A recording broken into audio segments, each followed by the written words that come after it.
Bonjour à tous et bienvenue dans cette vidéo consacrée au chapitre 3, Swarm Intelligence. La Swarm Intelligence est l'intelligence qui émerge du comportement des espèces qui vivent en société. Elle a été introduite en 1989 par Gérard Dubini et Jing Wong. Les objectifs de ce cours sont en termes de savoir connaître les fondements de la Swarm Intelligence, développer des algorithmes intelligents inspirés des comportements des espèces qui vivent en société et connaître les fondements des algorithmes PSO et TLBO. Et en termes de savoir-faire, ce serait de traduire des pseudocodes en algorithmes exécutables, résoudre des problèmes mathématiques difficiles par des algorithmes PSO et TLBO et optimiser des systèmes réels par des algorithmes PSO et TLBO.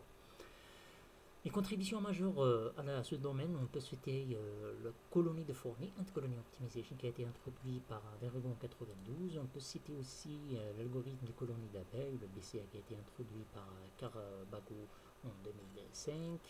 Et on a le PSO en 95, le glowworm algorithme, l'algorithme de pollinisation des fleurs aussi. On s'intéresse dans ce chapitre à la Particle Swarm Optimization qui a été introduite en 1995 par deux scientifiques, Russell, ingénieur technicien, et James Kennedy, socio-psychologue, qui simule le comportement d'un ISM de deux oiseaux. Le PSO donc associe à chaque oiseau une vitesse VI et une position XI. Et l'évolution de cet algorithme il est guidé par les deux petites équations que vous voyez sur cette slide. Donc W c'est un paramètre d'inertie, C1 et C2 ce sont des coefficients d'accélération, R1 et R2 ce sont des nombres aléatoires générés d'une distribution uniforme entre 0 et 1. Ici, on a le pseudocode de l'algorithme PSO, celui qu'on verra dans l'atelier 4. Et pour développer ce pseudocode, on a l'algorithme exécutable. Le deuxième algorithme, c'est le Teaching Learning Based Optimization, le TLBO, qui est inspiré de notre comportement durant des séances de cours ou dans notre façon d'enseigner ou d'apprendre. Il a été introduit en 2011 par Raoult et cet algorithme a la particularité de ne nécessiter aucun réglage, sauf des réglages classiques comme la taille de la population et le nombre de générations.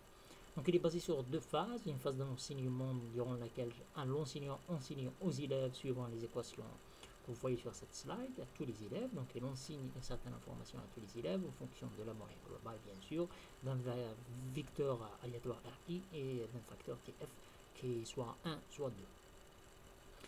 La deuxième phase, c'est la phase d'apprentissage durant laquelle les élèves échangent de l'information entre eux. Donc si l'élève I est meilleur que G, c'est l'individu G qui va apprendre de l'individu I selon la première équation que nous voyons ici.